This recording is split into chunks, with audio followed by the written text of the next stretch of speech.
Hi all of you, and welcome to part 5 of gas exchange on chapter 18. Now we're going to look at in vitro studies on hemoglobin. So an in vitro study is a study that's done not within the body, but in a lab, in a test tube. That's where the word vitro comes from, as if it were in glass in a test tube.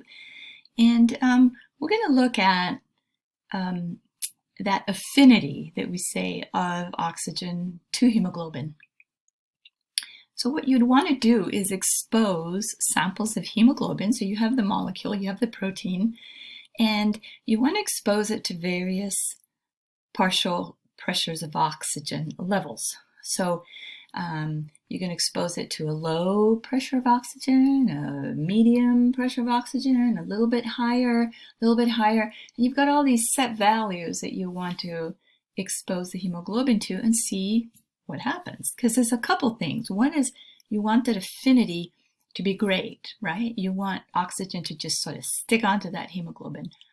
But when cells need it and it's transporting it in the blood, you want to be able to have hemoglobin release that oxygen to the cells. It doesn't make any sense for you to die asphyxiated and your hemoglobin is full of oxygen. You actually would want it to be released. So that's what these studies are. It's how studies on the affinity and on when would it release that oxygen to the cells. So it's written out for you. See how much of the oxygen is bound. And this is going to give rise to something called the oxygen hemoglobin dissociation curve. It's a very important concept in physiology. It is also a problem for many physio students. So hopefully it won't be for you. Think of it as a curve that results from this experiment. The experiment where you're exposing hemoglobin to varying levels of oxygen pressure. Okay? And then you take that data and you plot it on a graph. If you plot it on a graph, you end up with the hemoglobin, the oxygen hemoglobin dissociation, which means coming apart from each other curve. So if I asked you to guess, when blood returns to the right atrium, so it's pumping through the body, it's coming back, venous blood is coming back to the right atrium, do you think that the hemoglobin in that blood is carrying what percent of its oxygen? Well, it wouldn't make sense to be carrying 100% of its oxygen because it's just distributed to the cells, and so it must have gotten rid of some of it. Did it get rid of all of it? Is it carrying 0% of its oxygen? How much did it distribute? So what would you say is the answer to that question? And it turns out that it's carrying 75%. Now that seems a little alarmingly high, because if it was just distributing all the oxygen to the cells, then why has it got so much of it still associated to the hemoglobin? It seems like it should have given away more. See what I mean? So the question that arises is, what does it take? In other words, under what conditions will hemoglobin actually release the oxygen? Do you have to be gasping for air for it to release it, or what does it take? So this is the graph, and you would have, on the y-axis, you have the percent of oxygen saturation of hemoglobin. So how saturated is it? This you know from going to the doctor's office, having a little apparatus put on your finger, and it's the pulse oximeter, and there it will tell you, oh, your hemoglobin is 98% saturated.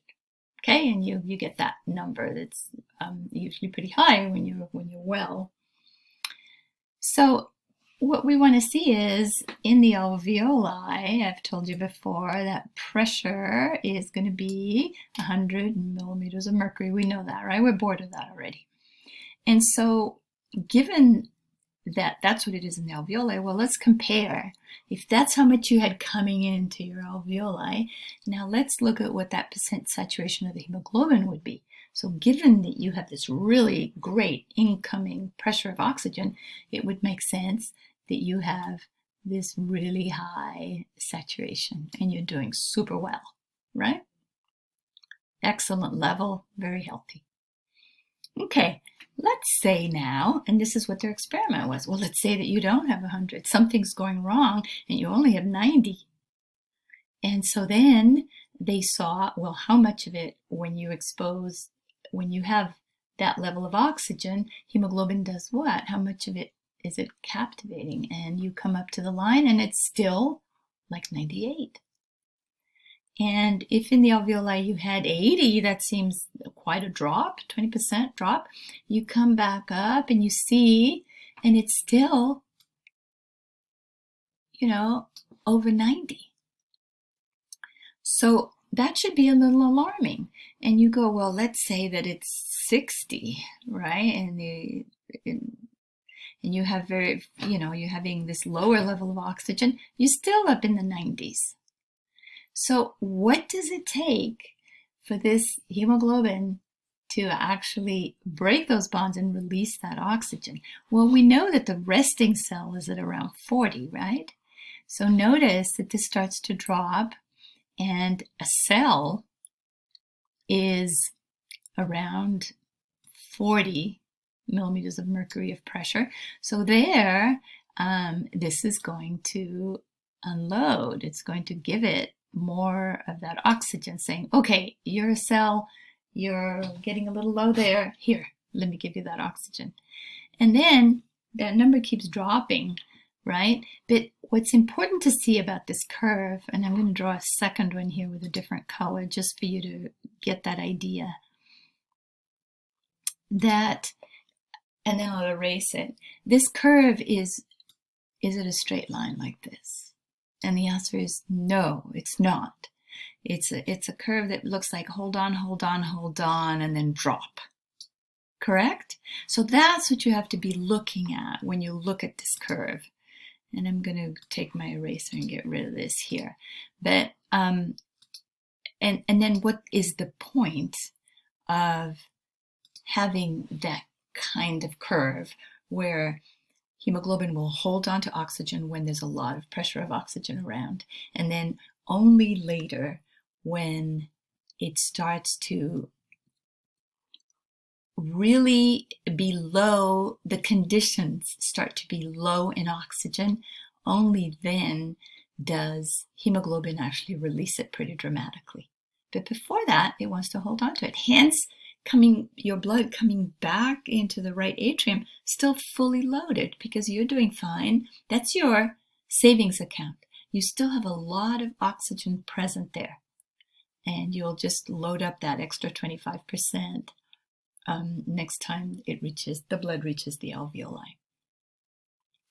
Okay, so this low partial pressure of oxygen in the tissues is what is going to stimulate hemoglobin to release that oxygen.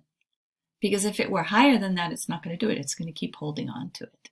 Okay, so it's actually pretty brilliant.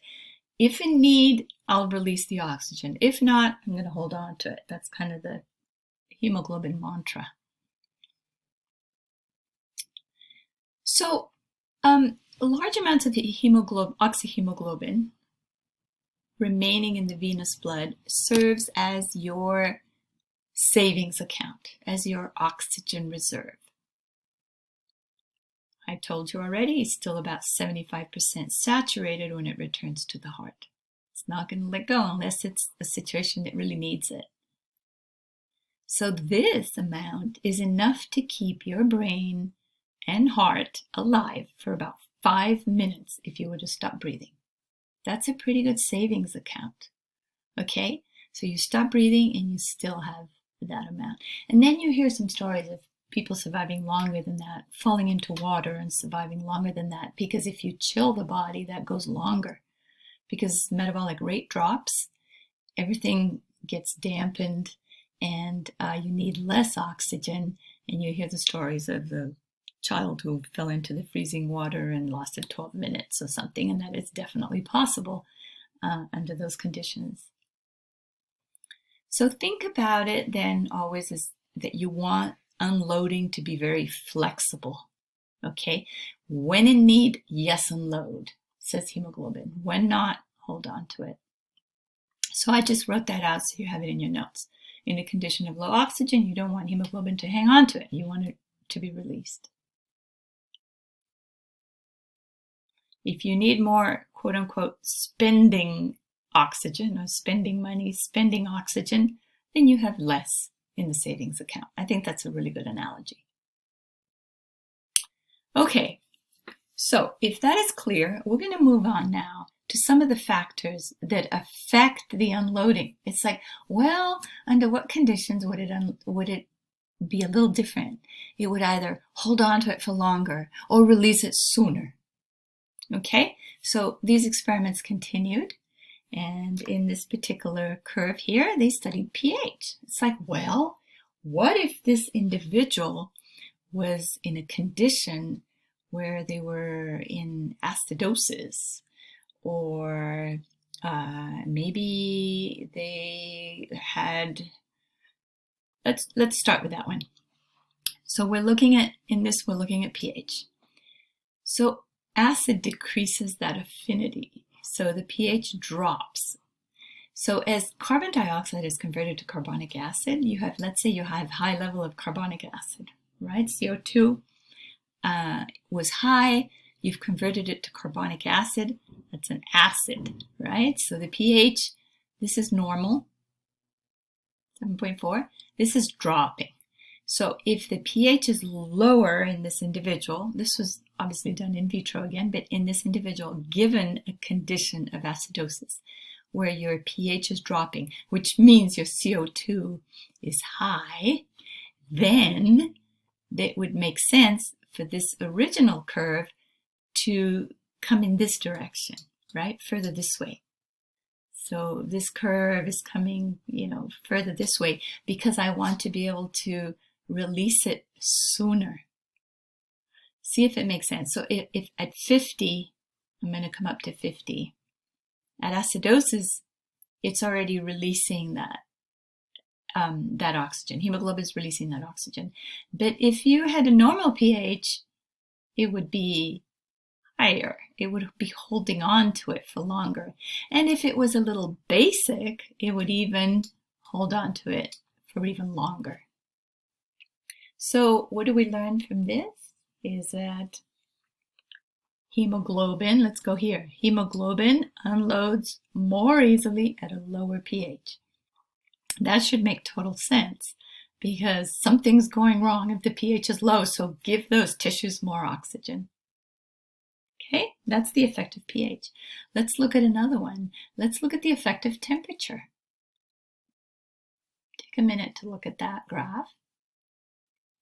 The middle one is always norm. So this is 37 degrees is normal temperature in centigrade.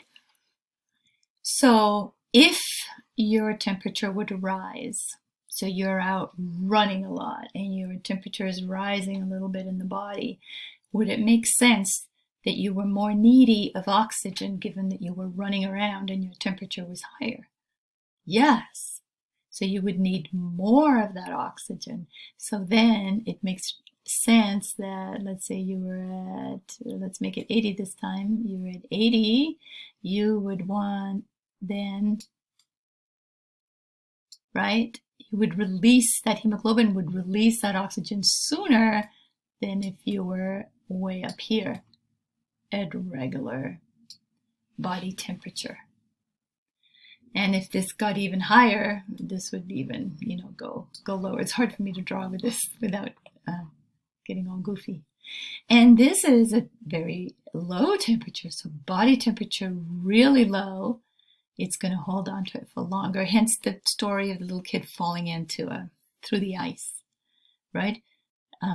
Two things are happening is metabolism dropped, and also hemoglobin held on to the oxygen for longer and went releasing it very little by little. And those cells actually did fine and the kid survived. Okay, so hemoglobin unloads more easily during exercise when temperature goes up. Okay, the third variable that we want to look at is partial pressure of carbon dioxide, CO2. So again, in this curve, middle is normal, 40 millimeters of mercury. If this were to go up, the curve is going to shoot that way, okay, and unload sooner. If CO2 goes down, you don't have a lot of accumulation of CO2. You seem to have a lot of oxygen. In other words, you're not creating a lot of the CO2. Then you're going to go left. So let's think of it this way, okay? Going right when you're going to release it sooner, and going left when you hold on to it for longer, because there was no need. The tissues are not in need. Okay, so there you go. Hemoglobin unloads more easily in the presence of higher pressure of carbon dioxide.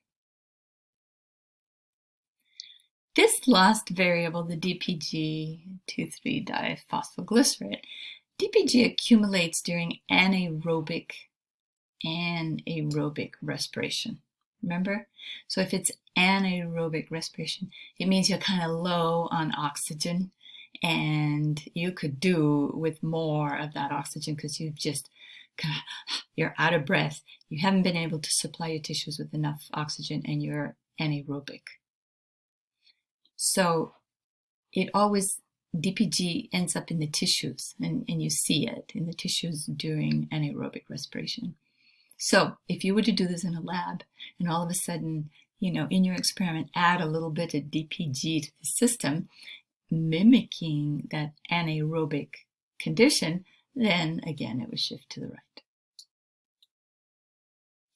Right?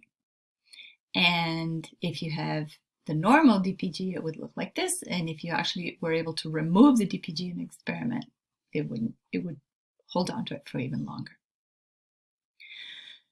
So hopefully you can read these graphs, right? And I want you to be able to remember and understand what happens if the pressure of carbon dioxide is low. What happens if it's high?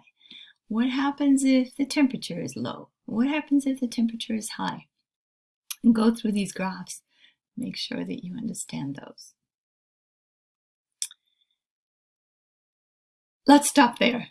We will continue this last bit on a last video. Thank you.